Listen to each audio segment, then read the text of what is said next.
आज जिस टॉपिक पे हम बात कर रहे हैं वो है पेरीमेनोपॉजल पीरियड, यानी एक ऐसा वक्त, पेरी कहते हैं पहले को, यानी कि जब आपका हैज नहीं बंद हुआ और उससे जो पहले वाला पीरियड है उसे पेरीमेनोपॉजल पीरियड कहा जाता है।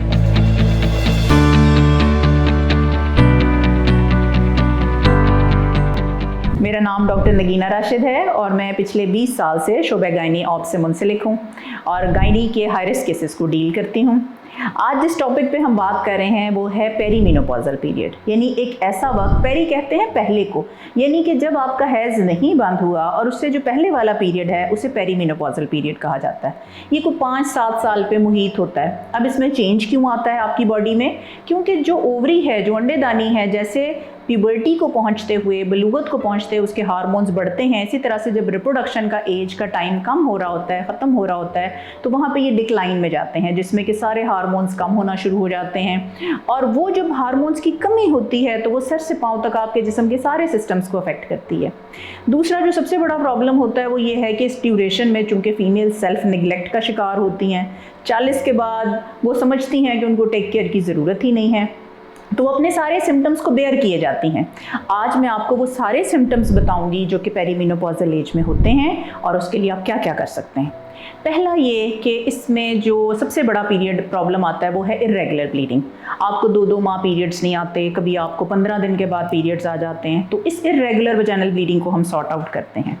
दूसरा, इसके अंदर जो सबसे ज़्यादा प्रॉब्लम 80% ख़वातीन को होता है वो है हॉट फ्लैशेस। दिन में गर्मी लगना, बहुत ज़्यादा गर्मी, हॉट फील करना, रात को जब सोना तो स्वेट्स के साथ उठ जाना, उसको कहते हैं नाइट स्वेट्स। अक्सर पेशेंट्स जैसे आम ज़बान में आके कहते हैं डॉक्टर साहब हमें ठंडी तरेड़ियाँ आ रही हैं, तो इसका मतलब ये है कि they are feeling that night sweats. लेकिन आप ये फील करेंगे कि 30% सिर्फ ख़वातीन हैं जो कि डॉक्टर्स के पास जाती हैं, 80% को जिनको फील हो रहा होता है वो बेचारी सारे ट्रबल को बेयर कर रही होती हैं। तीसरा, साइकोलॉजिकली उनको क्या फील होता है? लो मूड रहना शुरू हो जाता है, लैक ऑफ एनर्जी रहता है, हमें थकावट रहती है, या उनको हर वक्त इरिटेबिलिटी रहती है, चिड़चिड़ापन रहता है और साइकोलॉजिकली वो अपने आप को बहुत डाउन फील करते हैं। उसके बाद उनको जेनिटल ट्रैक्ट में बड़े प्रॉब्लम्स हैं। वो क्या है? वजाइनल ड्राइनेस, कि वजाइना ड्राई होना शुरू हो जाएगी, वहाँ बर्निंग सी फील होगी, इंटरकोर्स में पेन होगी, लॉस ऑफ लिबिडो, हस्बैंड के साथ इंटीमेसी को दिल नहीं करेगा, और अगर होगी तो उस ड्यूरेशन में उनको पेन रहेगी। यूरिन का प्रॉब्लम, बार बार यूरिन आएगा, उनकी यूरिनरी फ्रीक्वेंसी बढ़ जाएगी, यूरिन में दर्द रहना शुरू हो जाएगा, जॉइंट पेन्स करेंगे, सारा दिन कहेंगी डॉक्टर साहब जॉइंट दुखते हैं, हर एक जोड़ दुखता है। और उसके अलावा उनकी स्लीप इश्यूज शुरू हो जाते हैं। कैसे होता है कि रात को सो नहीं पाती, बस सारी रात उठती बैठती रहती हैं, उनको स्लीप इश्यूज रहते हैं। अब ये जो सारे सिम्टम्स हैं, अगर इनमें से आपको कोई भी सिम्टम फील होता है, चाहे वो विजुमोटर है, साइकोलॉजिकल है, बोन का है, खुदारा डॉक्टर के पास जाएं। क्यों? क्योंकि डॉक्टर आपकी एक असेसमेंट करता है, आपकी हिस्ट्री लेता है, आपका एग्जामिनेशन करता है, ब्रेस्ट एग्जामिनेशन करता है, और उस एग्जामिनेशन के बाद आपको टारगेट करता है कि आपके इन सारे इश्यूज़ में से कौन सा इशू सबसे इंपॉर्टेंट है जिसके लिए आपको डील किया जाए। अच्छा, फ़र्ज़ कि आप ना जा सकें और आपकी कुछ अरसे के लिए कमिटमेंट्स हैं और आप अपने आप को नहीं टाइम दे पा रहे हैं, तो मैं आज आपको कुछ रेमेडीज़ बताती हूँ जो कि आप घर पे भी कर सकती हैं। उसमें सबसे इम्पॉर्टेंट रेमेडी है एक्सरसाइज।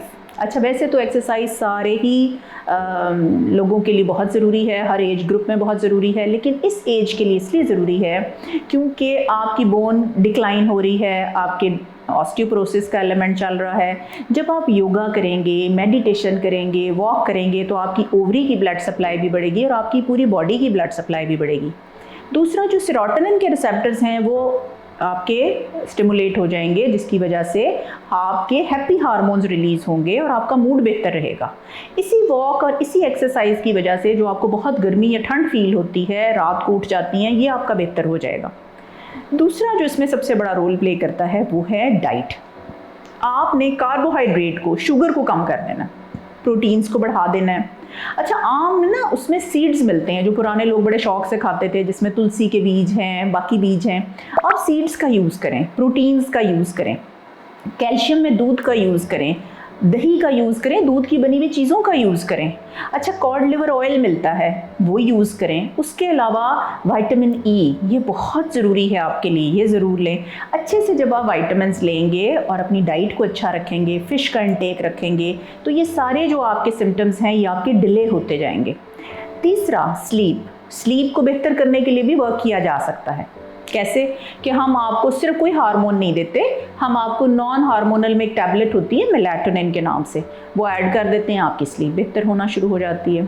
लेकिन आप ये देखें कि इसमें अगर आपको ब्लीडिंग है तो वो घर पे बैठ के ट्रीट नहीं हो सकती, उसके लिए आपको झिल्ली का एक अल्ट्रासाउंड कराना पड़ता है ताकि पता चले कि झिल्ली तो नहीं गाढ़ी बन रही, गहरी बन रही, और फिर उसकी हमने बगैर एनेस्थीसिया के, बगैर बेहोशी की छोटी सी बायोप्सी ले लेनी होती है, और उसके बाद आपको थोड़े से हार्मोन्स शुरू करा देते हैं और आपके पीरियड्स भी रेगुलर हो जाते हैं।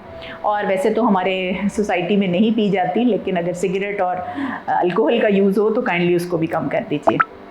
अब आपने सब कुछ करके देख लिया और आपने लाइफस्टाइल मॉडिफिकेशन की, आपको नहीं बेहतरी हुई, फिर जो डॉक्टर के पास आने के बाद आपको हम बहुत सारी थेरेपीज़ हैं जो दे सकते हैं। उनमें हमारे पास हर्बल बहुत थेरेपीज़ हैं। उन हर्बल थेरेपीज़ में जैसे इवनिंग प्राइमरोज ऑयल आता है, जैसे ब्लैक कोकोश है, ये डिफरेंट हर्ब्स हैं जो कि जिनसंग है, उसमें हमारे पास ये हर्बल ट्रीटमेंट्स अवेलेबल होते हैं जिनको हम आपकी समझे नीड के मुताबिक आपको दे देते हैं। कुछ जो है पेशेंट्स में हमें वो हर्बल वर्क नहीं करती, तो हम उनके लिए नॉन हार्मोनल ट्रीटमेंट्स हैं, जैसे कि वजाइनल के लिए हमारे पास एमोलिएंट्स होते हैं, अगर बोन है तो उसके लिए रिलॉक्सफिन्स होते हैं, अगर हमें छोटे से हार्मोन्स देने पड़े या ये जो डिप्रेशन के या साइकोलॉजिकल सिम्टम्स ज़्यादा हों तो हम SSRIs देते हैं। और अगर इसके बाद भी हमें सिलेक्शन पर करनी पड़े कुछ पेशेंट्स की, तो उन सिलेक्शन क्राइटेरिया के बाद हमारे पास बड़ी अच्छी हार्मोनल प्रेपरेशंस अवेलेबल हैं जिनसे ये सारे प्रॉब्लम्स आपके क्योर हो सकते हैं।